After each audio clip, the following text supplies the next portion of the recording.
네, 안녕하세요. 반도체 담당하고 있는 김록호입니다. 오늘은 반도체 쪽 기초 세미나를 진행할 건데요.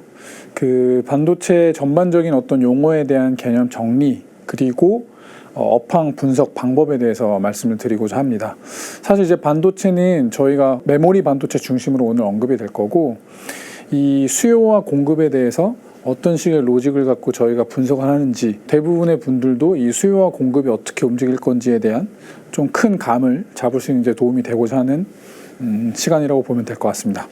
일단 반도체 시장의 개념이랑 분류를 좀 나눠볼 텐데요. 저희가 사실 반도체 시장은 매우 큰 시장이죠. 근데 저희는 그 반도체 전체 시장에서 30%에 해당하는 메모리 반도체 중심으로 많이 말씀을 드리고 있습니다. 아무래도 삼성전자랑 하이닉스가 이제 주력으로 하고 있는 산업이 이쪽이다 보니까 저희가 메모리 반도체 중심으로 말씀을 드리고 있고, 뭐 비메모리 혹은 이제 시스템 반도체라고 하는 비메모리 쪽 영역이 훨씬 더 큰 시장이다.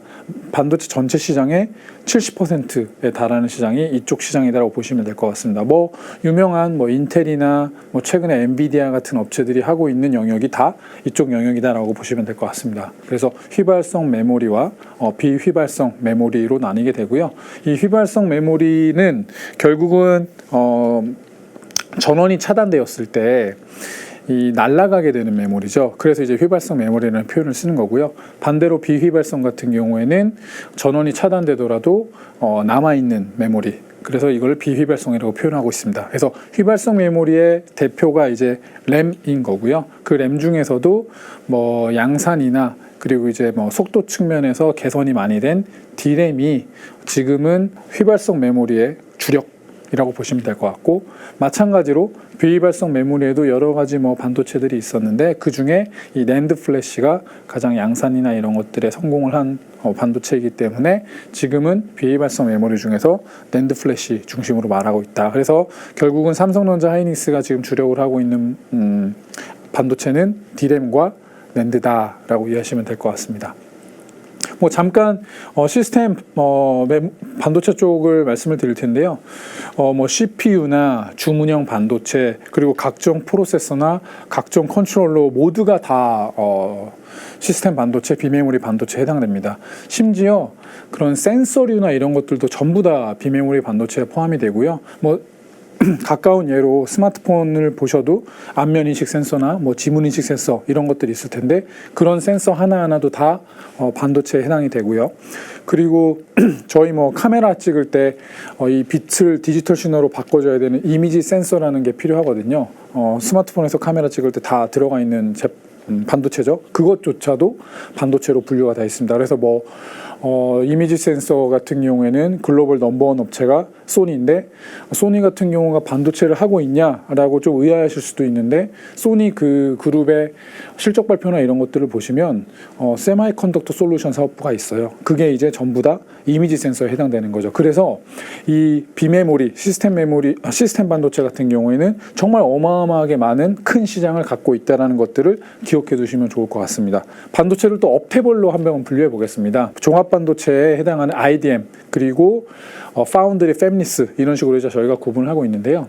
삼성전자나 하이닉스 같은 메모리 반도체 업체들은 대부분 종합 반도체 업체입니다. 그래서 설계부터 제조까지 전부 다 할 수 있는 업체를 저희가 이제 종합 반도체 업체로 분류가 되고 있고요. 삼성전자, 하이닉스, 마이크론, 그리고 이제 인텔 같은 경우에도 설비를 갖고 있기 때문에 종합 반도체 업체로 분류가 될 수 있을 것 같고요.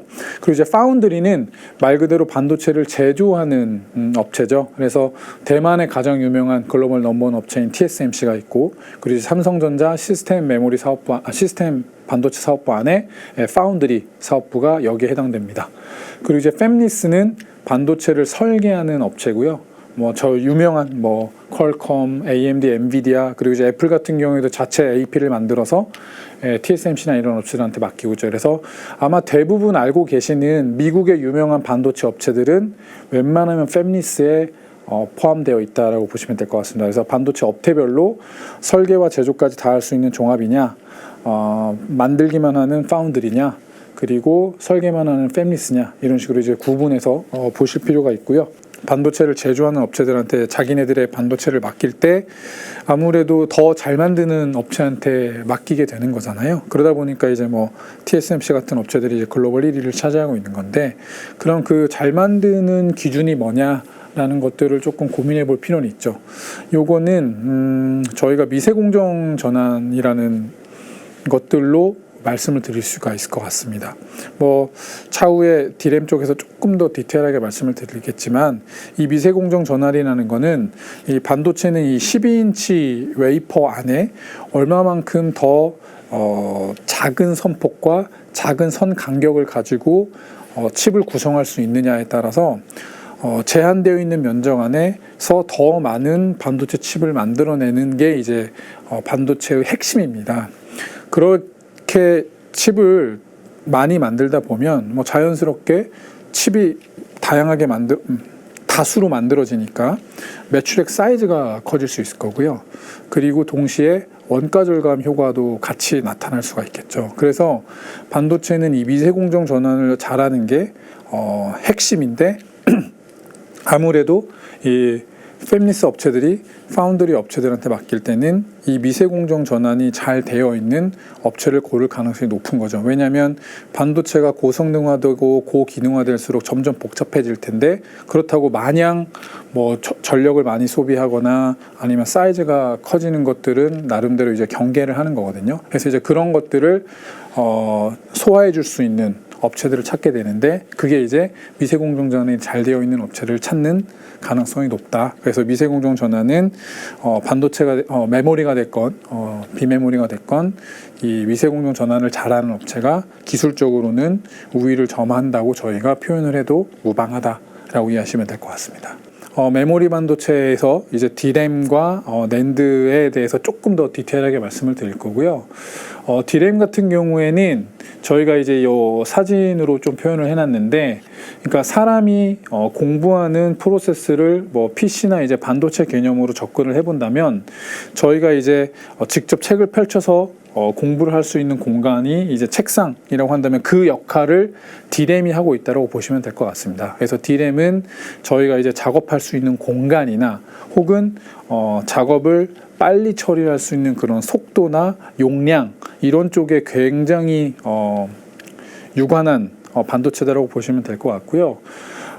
일예로 저희가 이제 노트북이나 뭐 PC나 스마트폰 같은 경우에 많은 프로그램들을 실행하실 거잖아요. 뭐 엑셀, 뭐 파워포인트 같은 것들을 실행하는데, 그 엑셀이랑 파워포인트를 실행할 때는 이 D램 위에서 작업이 진행된다고 보시면 될 것 같습니다. 앞서 말씀드린 대로 이제 D램이 휘발성 메모리라는 표현을 썼는데, 저희가 뭐 엑셀이나 파워포인트에서 이제 작업을 하다가 뭐 예를 들어 전원이 차단되거나 하면은 그 작업하던 것들이 이제 사라지게 되잖아요.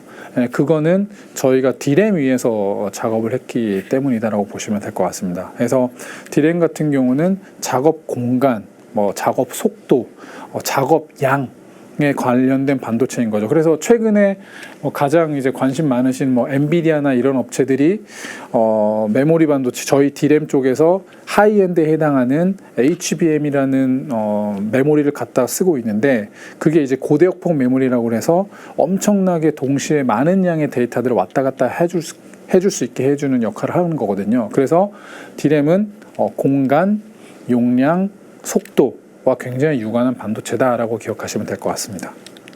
낸드 쪽 같은 경우에는 앞서 말씀드린 대로 이제 비휘발성 메모리라서 철저하게 저장에 굉장히 유관한 상황이다라고 보시면 될 것 같습니다. 그래서 뭐 메모리 카드나 USB 드라이버나, 그리고 이제 최근에 많이들 쓰시는 뭐 이동식 하드죠, SSD에 이 낸드가 메인으로 구성이 되어 있다라고 보시면 될 것 같고요. 저희가 아까 전에 잠깐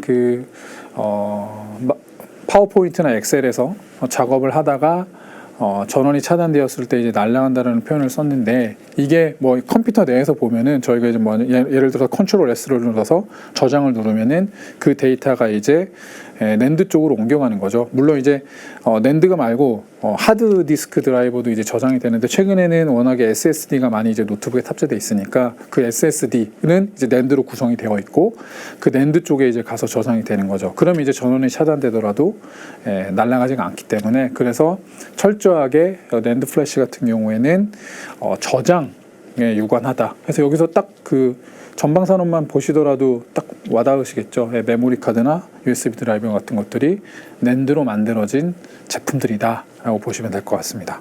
이 D램과 낸드에 대해서 어떠한 역할을 하고 있는 것들이고 그리고 이제 반도체가 어떤 식으로 메모리와 비메모리로 구분이 되고 그리고 메모리 내에서도 휘발성과 비휘발성 이런 것들에 대한 개념을 알아봤고요. 이제부터는 그 D램과 낸드의 이 업황을 분석함에 있어서 저희가 어떻게 분석을 하고 있는지에 대해서 말씀을 드리도록 하겠습니다.